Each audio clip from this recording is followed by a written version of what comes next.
नमस्कार दोस्तों, स्वागत है आपका हमारे YouTube चैनल हिंदू दिव्य दर्शन में। आज हम इस वीडियो में आपको बताएंगे बच्छ बारस या वत्स द्वादशी कब है, पूजा की शुभ मुहूर्त, पूजा विधि और इस दिन क्या करें और क्या न करें।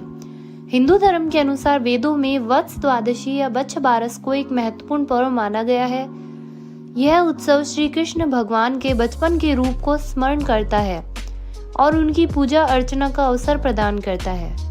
वत्स पूजा का मतलब होता है बछड़ा पूजन, जिससे यह स्पष्ट होता है कि बच्चों के प्रति प्रेम और कारुण्य कितना महत्वपूर्ण है। बच्छ बारस का विशेष अनुष्ठान है जिसका उत्तर भारत में मानना प्रचलित है। यह अनुष्ठान भाद्रपद मास के कृष्ण पक्ष के 12वें दिन मनाया जाता है। इस दिन बच्चों के स्वास्थ्य और कल्याण के लिए यह पारंपरिक उत्सव मनाया जाता है। बच्छ बारस के दिन बाजरे के आहार से बने भोजन की विशेष महत्वपूर्णता होती है। इस दिन गाय, गौ माता और उसके बछड़े की पूजा विशेष धार्मिक आदिष्टताओं के साथ की जाती है। उपवास करने वाली माताएं इस दिन केवल बाजरे के आहार का पालन करती है, जो उनके शारीरिक और आध्यात्मिक स्वास्थ्य के लिए शुभ होता है, और साथ ही गरीबों को बाजरे के बने भोजन का भी दान किया जाता है। बच्छ बारस का त्योहार कब है? बच्छ बारस का त्योहार 30 अगस्त 2024 को मनाया जाएगा। द्वादशी तिथि प्रारंभ होगी 30 अगस्त 2024 1:37 पर। द्वादशी तिथि समाप्त होगी 31 अगस्त प्रातः 2:27 पर है। बच्छ बारस की पूजा कैसे करें? बच्छ बारस पूजा विधि। बच्छ बारस की पूजा के दिन व्रत करने वाली स्त्री को सुबह नित्य क्रियाएं संपन्न करके स्वच्छ वस्त्र पहनने चाहिए। अगर आपके पास बछड़े वाली गाय है तो उसे स्नान कराकर साफ और नए वस्त्र पहनाएं। उसके साथ हल्दी चंदन से तिलक करें और फूलों की माला पहनाएं। पूजा सामग्री: एक तांबे के बर्तन में पानी डालें और उसमें तिल, अक्षत, इत्र और फूल डालकर गौ माता के शरीर पर छिड़के।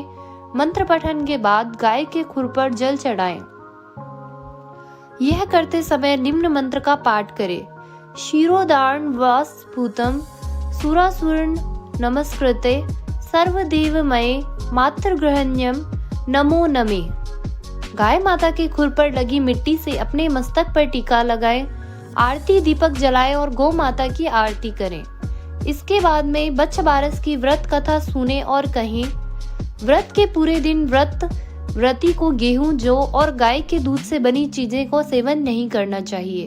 साथ ही चाकू से किसी भी चीज को काटना या काटने की प्रक्रिया में शामिल कोई भी वस्तु प्रयोग नहीं करनी चाहिए। व्रत के दिन शाम को व्रती को अपने इष्ट देवता की पूजा करके भोजन ग्रहण करना चाहिए। इसमें गेहूं, जौ और गाय के दूध से बनी वस्तुएं शामिल नहीं होनी चाहिए। बच्छ बारस के दिन व्रती अपनी सास या जेठानी के पास भीगे अनाज को पैसे देते हैं, जिससे वे उनके आशीर्वाद प्राप्त कर सके। व्रत के दिन अपने इष्ट देवता का ध्यान करके व्रत समाप्त करें। बच्छ बारस के दिन क्या करें और क्या न करें? इस दिन असली गाय और बछड़े की पूजा की जाती है। इस व्रत में द्विदलीय अन्न का प्रयोग किया जाता है। इस दिन गाय का दूध, दही, गेहूं और चावल नहीं खाने का विधान है।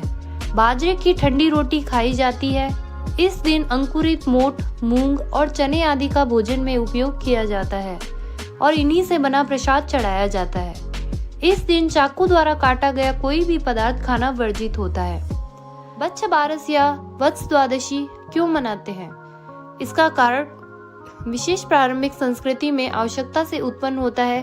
भगवान श्री कृष्ण, जिन्हें हम आराध्य देवता मानते हैं, उनको गो संबंधित विशेष स्नेह जाना जाता है।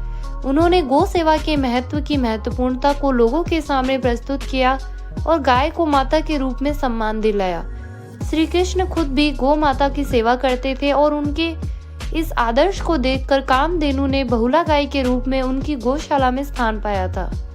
श्री कृष्ण का एक उपनाम गोपाल भी है और इसी दिन पहली बार उन्होंने गायों और बछड़ों को चराने के लिए जाना जाता है। माता यशोदा ने उन्हें बड़ी धूमधाम से सजाकर गाय चराने के लिए भेजा था और इस क्रिया के साथ ही उनके बड़े भाई बलराम भी थे। इस खास समय में भगवान श्री कृष्ण ने गाय और उनके बछड़ों को सहारा दिया था। इसी कारण लोग इस दिन गौ पूजा करके भगवान श्री कृष्ण की गौ सेवा के संदेश को समर्पित करते हैं। और इसे एक पर्व के रूप में मनाते हैं। वत्स द्वादशी का महत्व। वत्स द्वादशी को बच्छ बारस के रूप में भी जाना जाता है, जिसमें बछड़े या बच्चे की पूजा की जाती है। इस दिन बच्चों को खास देखभाल और प्यार किया जाता है। वृद्धि, सुख और समृद्धि की प्राप्ति के लिए विशेष आराधना की जाती है और उनके आशीर्वाद की प्राप्ति की जाती है। तो दोस्तों, आपको हमारा ये वीडियो कैसा लगा हमें कमेंट करके जरूर बताइएगा और हमारा ये चैनल सब्सक्राइब करना ना भूलिएगा। तो दोस्तों, मिलते हैं ऐसे ही किसी और अन्य वीडियो के साथ। धन्यवाद।